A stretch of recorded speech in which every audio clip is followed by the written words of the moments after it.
오늘 말씀은 사사기 7장입니다. 지난주에 이어서 기드온 사사에 관한 말씀 이어가겠습니다. 잠시 기도하고 성경 읽겠습니다.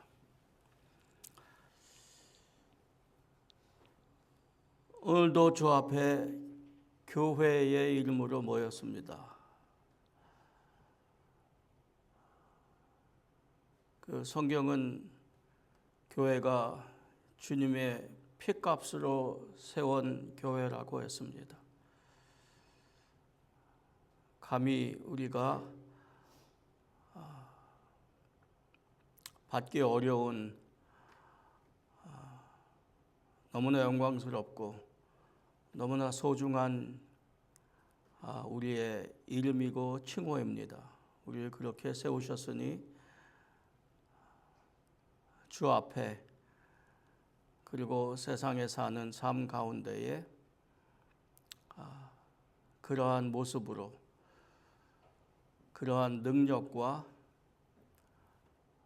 우리에게 부여하신 매 순간에 구원으로 살게 하옵소서. 오늘도 주의 말씀을 읽을 터이니 깨닫게 하셔서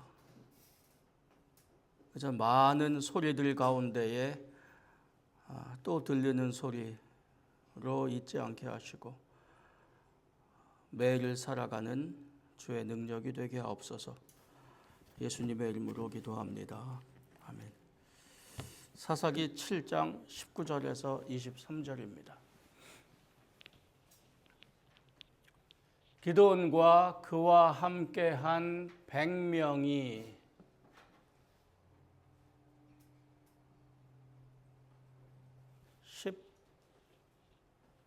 17절, 19절 100명이 이경초에 진영 근처에 이른즉 바로 파수꾼들을 교대할 때라. 그들이 나팔을 불며 손에 가졌던 항아리를 부수니라. 23대가 나팔을 불며 항아리를 부수고 왼손에 횃불을 들고 오른손에 나팔을 들어 불며 외쳐 이르되 여호와와 기드온의 칼이다 하고 각기 제자리에 서서 그 진영을 에워싸매 그 온 진영의 군사들이 뛰고 부르짖으며 도망하였는데 300명이 나팔을 불 때에 여호와께서 그 온 진영에서 친구끼리 칼로 치게 하심으로 적군이 도망하여 스레라의 벳시다에 이르고 또 답바에 가까운 아벳 무홀라의 경계에 이르렀으며 이스라엘 사람들은 납달리와 아셀과 온 므낫세에서부터 부름을 받고 미디안을 추격하였더라. 아멘. 이 이야기만 들으면은 기사와 이적이요 신기한 이야기고 그 동화에 나올 만한 이야기입니다. 그 전에 있었던 사건들을 염두에 두고 어떻게 왜 이런 일이 일어났느냐, 오늘 사건이 이렇게 결말을 맺느냐를 살펴보아야 하겠습니다. 6장 끝에 양털 사건이 있습니다. 미디안이 이스라엘의 적입니다. 미디안이 군사를 모아서 다시 접근해 옵니다. 그러니까 위험이 다시 다가와요.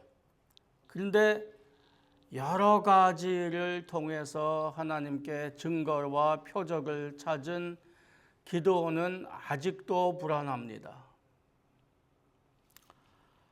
그래서 또 한 번 하나님께 표적을 구합니다. 하나님, 여기 양털이 있는데 아침 새벽에 요 양털에만 이슬이 젖게 하시고 나머지는 마르게 해 주십시오. 그럼 내가 하나님이 나를 불러서 쓰시는 줄을 알겠습니다. 그렇게 됐어요.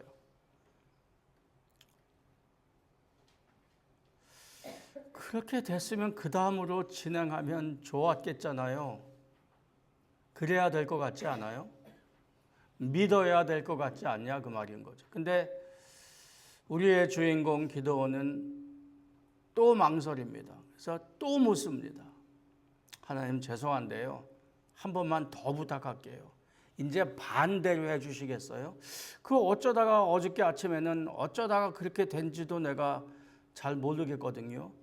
바람이 혹시 그렇게 불어갖고 양털 위에만 습기가 있었는지, 내가 그게 우연인지, 그게 이렇게 생각하면 당신이 한 것 같고 이렇게 하면은 우연인 것 같고, 그 반대로 해주시면은 내가 확신을 하겠습니다. 또 됐어요. 그렇게 원하는 대로.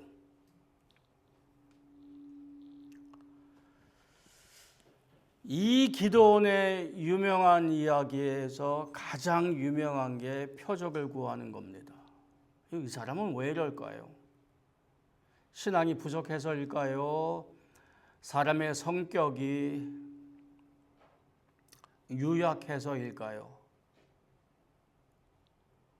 이 사람은 하늘에서 내려온 불도 보았습니다. 비록 밤이었지만 자기 집에 있는 우상도 깨트려 본 경험이 있습니다. 이거 동네 사람들한테 맞아 죽을 일이에요. 정말로 말 그대로 죽을 수 있는 일이었습니다. 근데 그걸 했어요. 물론 종들과 함께. 근데 다시 두려움이 고개를 듭니다. 신앙은요, 이렇게 쭉 올라가지 않아요. 그랬으면은 한 30년 믿었으면은 뭐 대단해야 하는데 그게 별 표시가 안 난단 말이지요.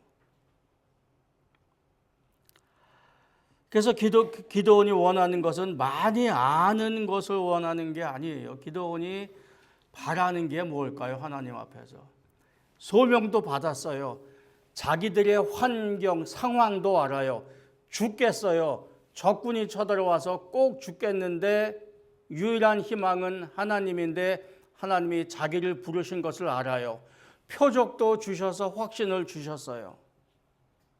근데도 이 사람은 눈앞에 보이는 적이 컸는지 마음에 있는 확신, 하나님께서 반복적으로 주시는 확신이 마음에 안 찼는지 저가 어땠는지 뭔가 부족합니다. 그 부족함은 많이 아는 게 아니라 마음의 확신이죠. 무슨 마음의 확신이요?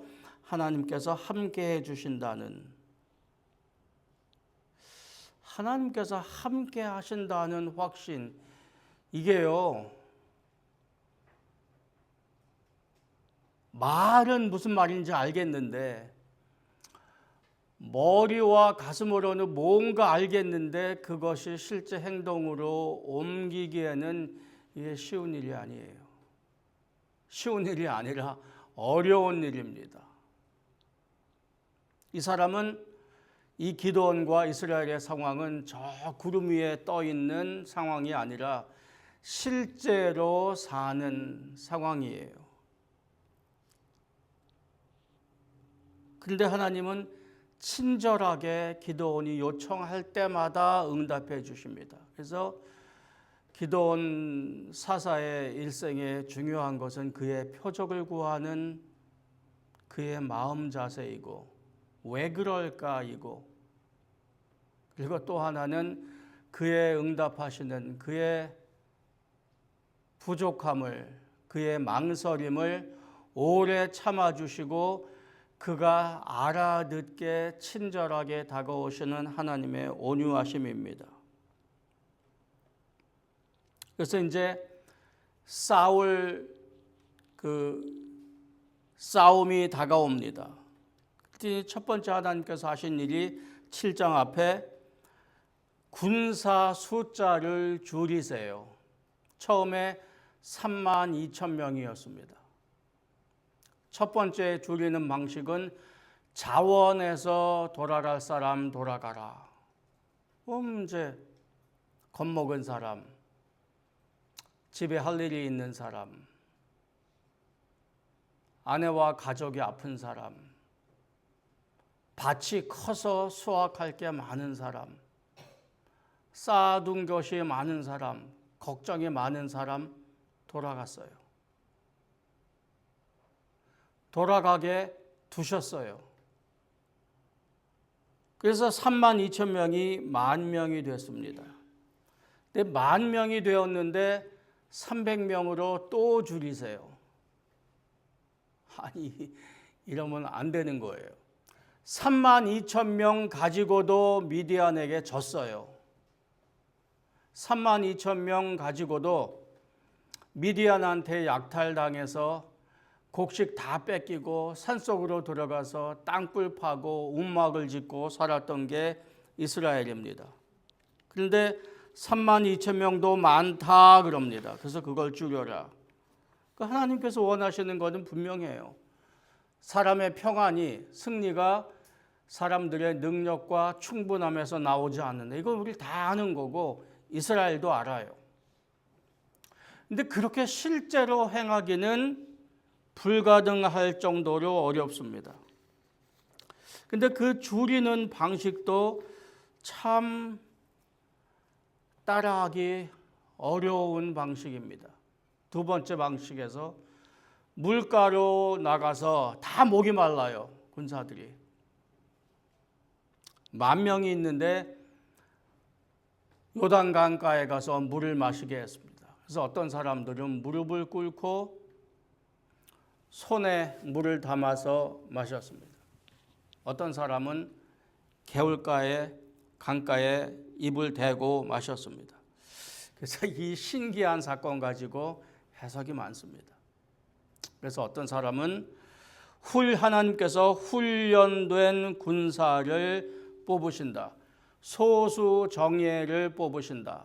32,000명에서 300명으로 나가야 하니 그것도 이스라엘이 잘하는 기습작전을 펼쳐야 하니 군사적으로 지혜롭고 재빠르고 주위를 살펴보는 경계의 눈이 있고 훈련된 군사 300명을 뽑기 위해서 아예 입을 대고 물에 얼굴을 대고 마시는 부주의한 사람보다 경계심 있을 것 같은 손에 물을 받아서 먹는 사람을 하나님께서 택하셨다.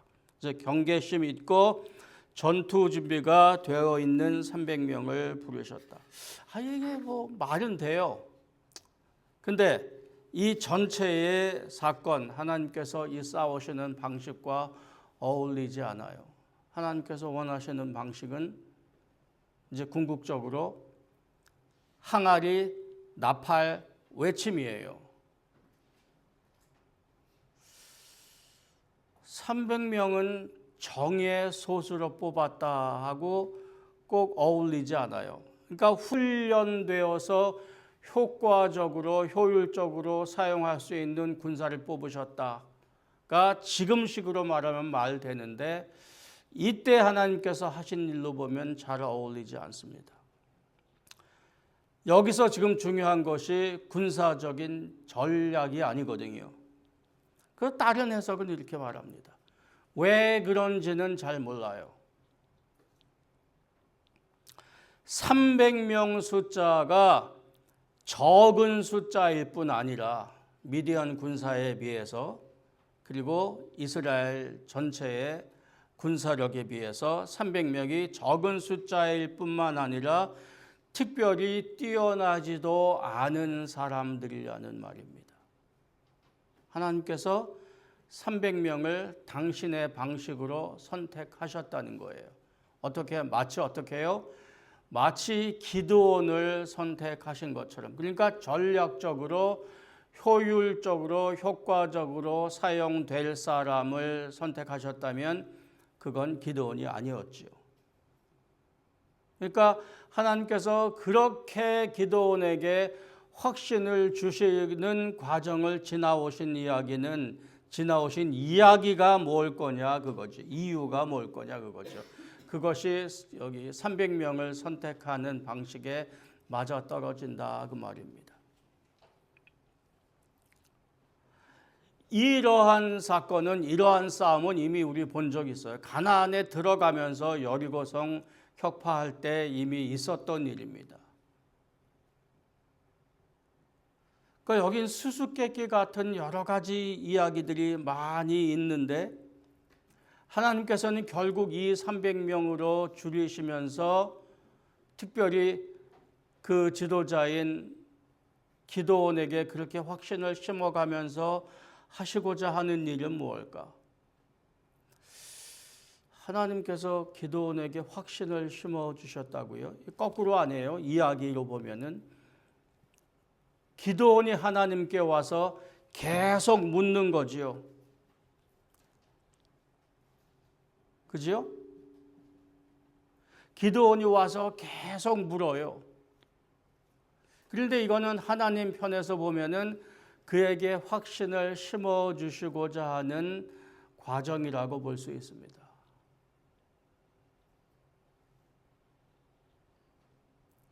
그런데 이 기드온이 이렇게 찾아와서 표적을 구하고자 하는 마음가짐을 좀 우리가 생각해 볼 필요 있어요. 우리가 꼭 그렇잖아요.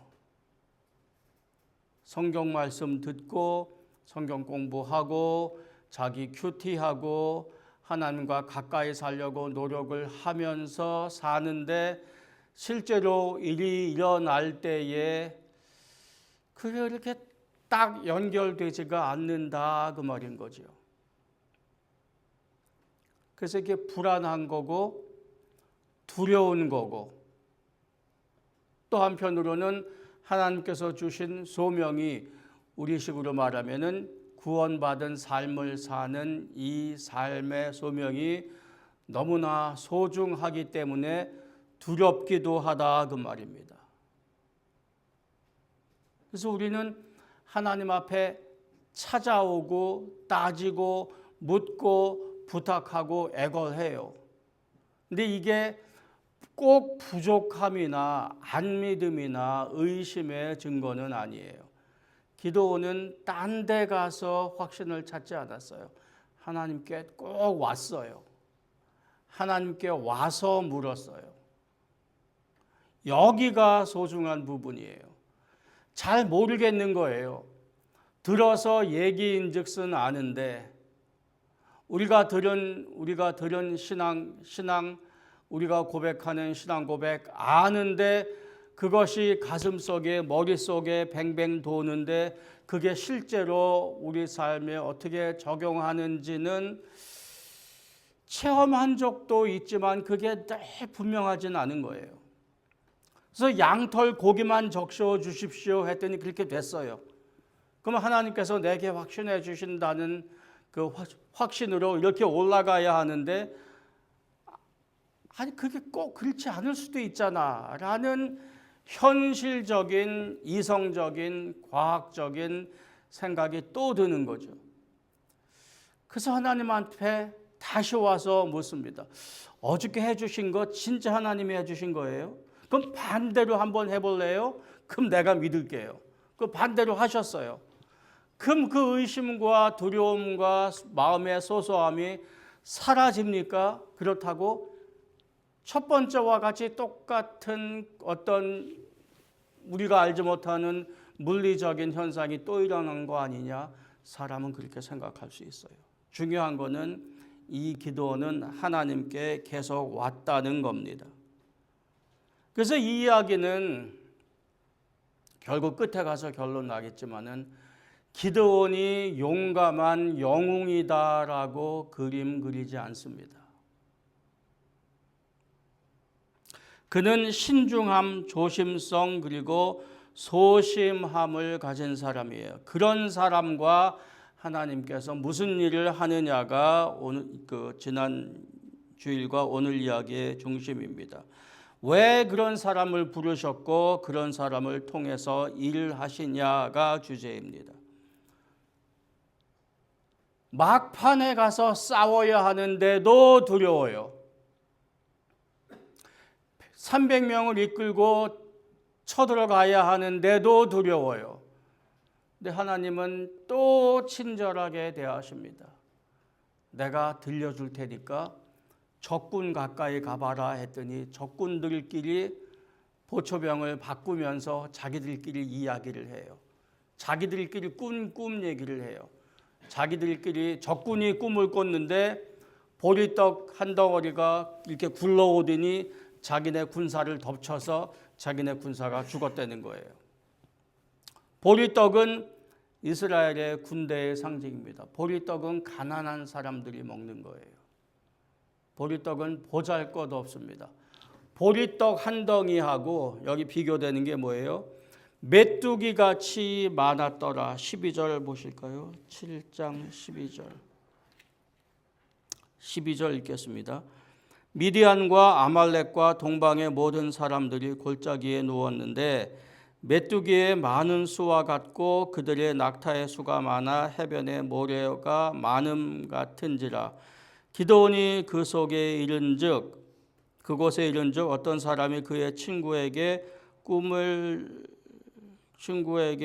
말하여 이르기를 보라 내가 한 꿈을 꾸었는데 꿈에 보리떡 한 덩이가 미디온 진영으로 굴러들어와 한 장막에 이르러 그것을 쳐서 무너뜨리며 위쪽으로 엎었으니 보리떡 한 덩이가 어떻게 메뚜기 떼같이 낙타 떼같이 많은 군사를 뒤집어 엎어요. 그 대조한 거예요. 상징적으로 작은 이스라엘 중에서 더 줄인 이스라엘의 가난한 보잘것없는 보리떡 한 덩이가 들어와서 우리를 덮쳤더니 우리가 죽겠더라라는 적군들의 말을 기드온이 듣고서는 이때다 하고 항아리와 횃불을 들고 가서 나팔을 들고 가서 항아리를 깨트리고 항아리가 깨짐으로 횃불이 보이고 소리를 지르고 나팔을 불면서 쳐들어갔습니다.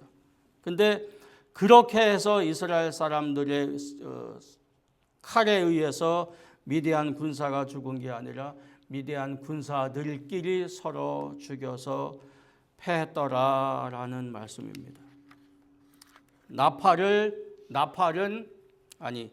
먼저 깨트린 거, 항아리는 깨어져야 그 속에 있는 불빛이 횃불이 보입니다. 그래서 항아리는 깨어져야 합니다.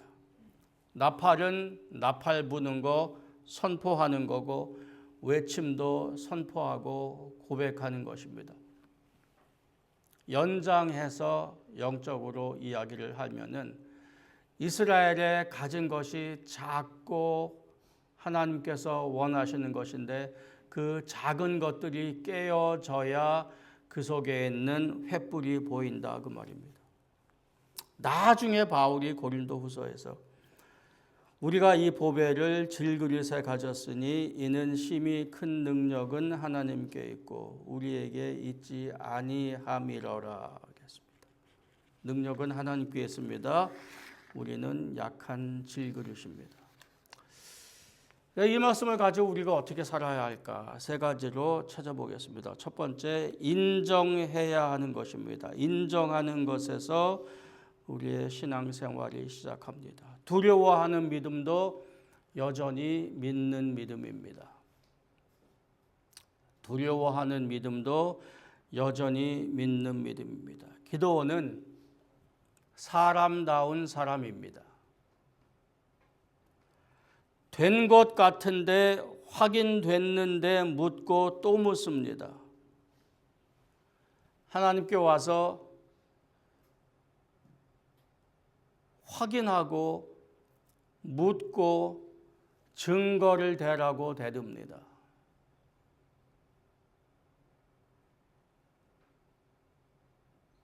하나님 편에서 보면 이놈아 너는 다 했고 이미 내가 다 보여줬는데 또 와서 묻니 하셨을 텐데 이렇게 수없이 반복되는 표적을 구하고 증거를 대라는 이 대듬에 대해서 하나님은 한 번도 책망하지 않으셨습니다. 하나님 좋으신 하나님이에요. 바꿔 말하면 하나님은 사람을 아세요. 그리고 기드온은 딴 데 가서 증거를 찾지 않고 하나님께 와서 증거를 구합니다. 이게 신앙의 증거입니다. 사사기 1장부터 7장까지 이르기 보면은 우리가 그 전에 살펴본 이스라엘 사람들의 신앙생활보다 더 곤란해요. 이게 하나님의 백성인가, 이게 신앙인가 싶을 정도로 참 한심스럽고 성장하지 않고 성숙하지 않는 그런 신앙입니다. 그래서 따져 물어야 해요. 우리가 지금 믿는 신앙은 어떤 건가? 신앙이라는 게 어떤 건가? 신앙의 본질이 뭔가?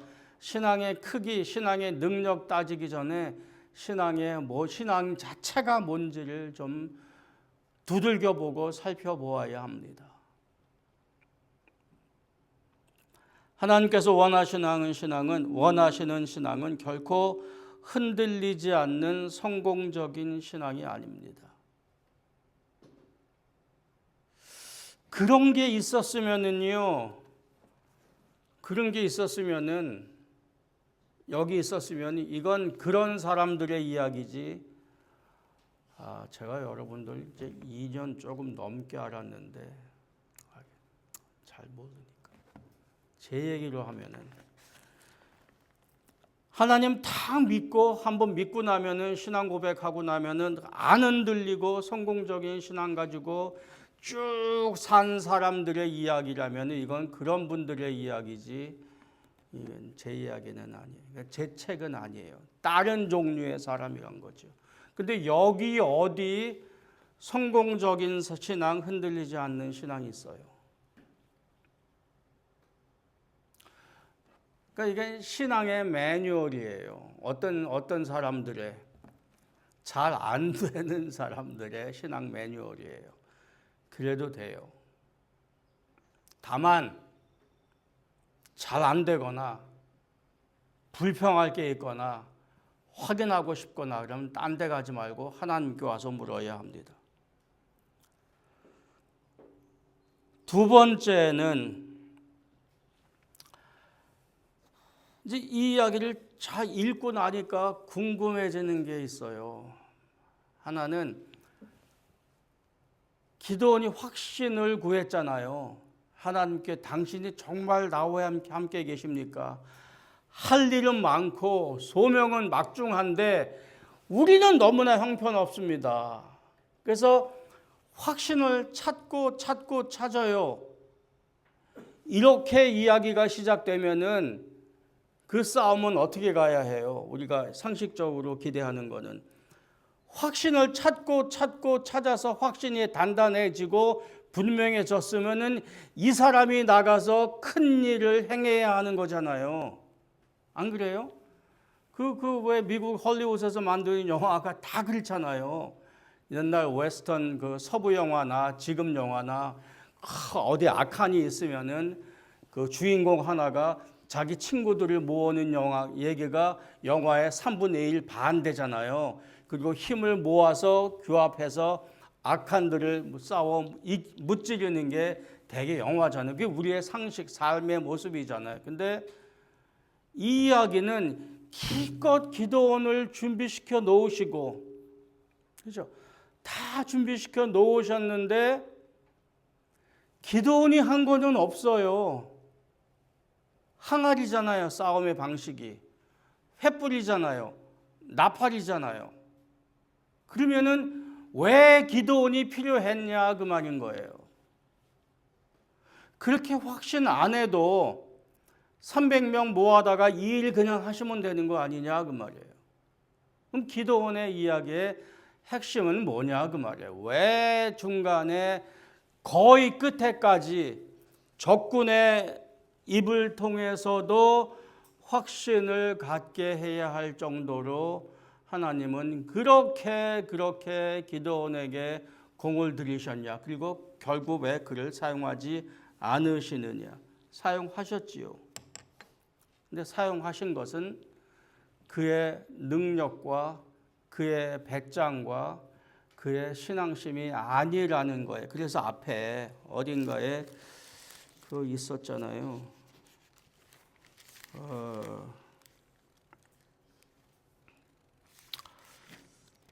거기를 찾아보아야 하겠는데, 이렇게 하시는 이유가 내가 너희들의 능력으로 이렇게 했다고 너희가 말하지 않게 하기 위하여. 여러분도 이거 다 읽으셨는데,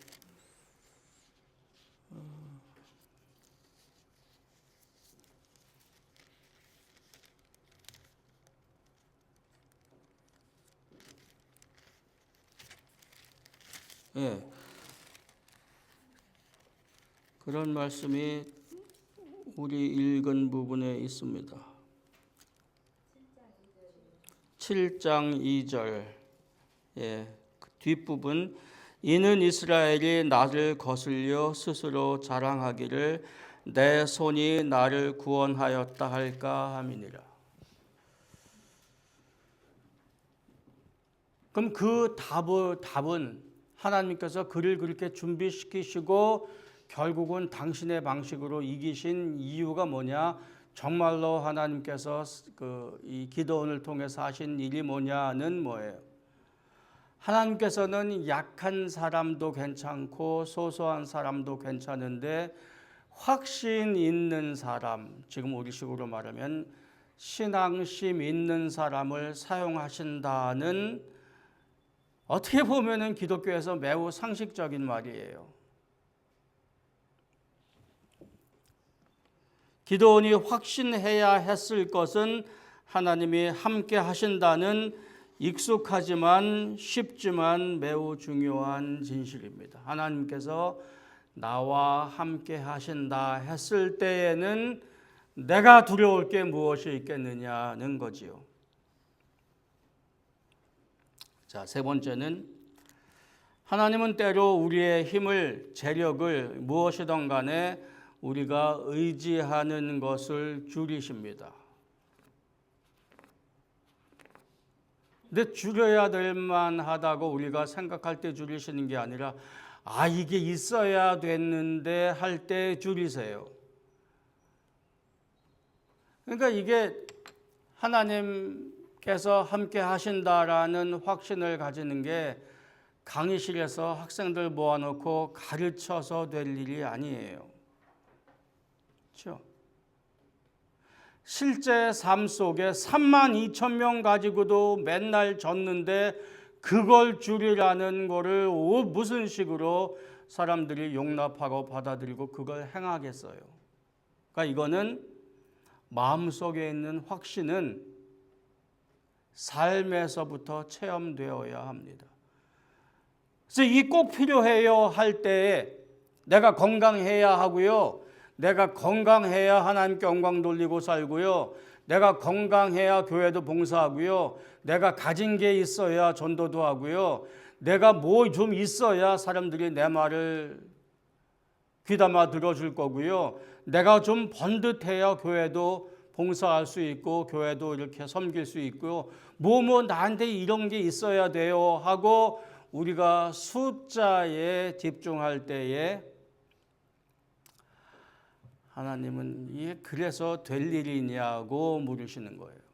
이놈의 숫자에 우리가 울고 웃습니다. 아니, 숫자 없이 우리가 못 살아요. 우리가 숫자예요. 우리의 나이가 그렇고 우리 가진 게 그렇고 우리 아는 게 그렇고 우리가 숫자예요. 그러니까 숫자는 우리 삶의 중요한 일부라 숫자를 포기하라, 숫자를 버려라는 말이 안 돼요. 사람 자체가 숫자예요. 문제는 사람이 모으고 저장하고 나서부터 생각이 달라진 겁니다. 제가 우간다에 처음 간 게 거의 20년 전인데요. 그때 들은 얘기예요. 20년 전에 들었는데 그 이전에 우간다 사람들이 옮겨 다니면서 살았어요. 목축업도 하고. 근데 그때 사람들은 숫자가 3개였답니다. 농담인 줄 알았거든요. 근데 진짜예요. 그러니까 몇십 년 전에 숫자가 3개였대요. 내가 이거 한번 말씀드렸는데, 작은 숫자는 1, 두 번째 숫자는 2, 세 번째 숫자는 잊어버리셨죠? 작은 숫자는 1, 두 번째 숫자는 2, 세 번째 숫자는 뭐게요? 많다예요. 근데 많다가 우리처럼 숫자화된 많은 게 아니라 그저 느낌으로 많은 거예요. 그래서 저는 양이 한 마리밖에 없어요. 그래서 우리 동네에서 제일 가난해요. 저기 앉은 하얀 티를 입으신 분은 양 2마리가 있어요. 저는 저 양반한테 접근 안 해요. 저는 맨날 무시당하니까. 근데 저 뒤에 까만 안경 낀 분은 양이 7마리가 있어요. 7은요, 우리가 계산이 안 되는 거예요. 그냥 많은 거예요. 저기 앉은 분은 양이 70마리가 있어요. 그럼 양이 7마리하고 70마리는 내가 계산이 안 되는 거예요. 숫자에 1, 2 많다밖에 없어요. 그러니까 7하고 70이 구별이 안 되는 거예요. 그러니까 사회적인 개념이 뭐예요? 저 사람은 딴 세상 사는 거고 나는 여기 사는 거예요. 근데 이게 양으로서는 쉽게 돼가는데, 이게 설교해야 되는 건데. 부인이 하나인 거하고 부인이 둘인 거하고 부인이 7인 거하고가 실질적으로 중요해요. 이건 지금도 그래요.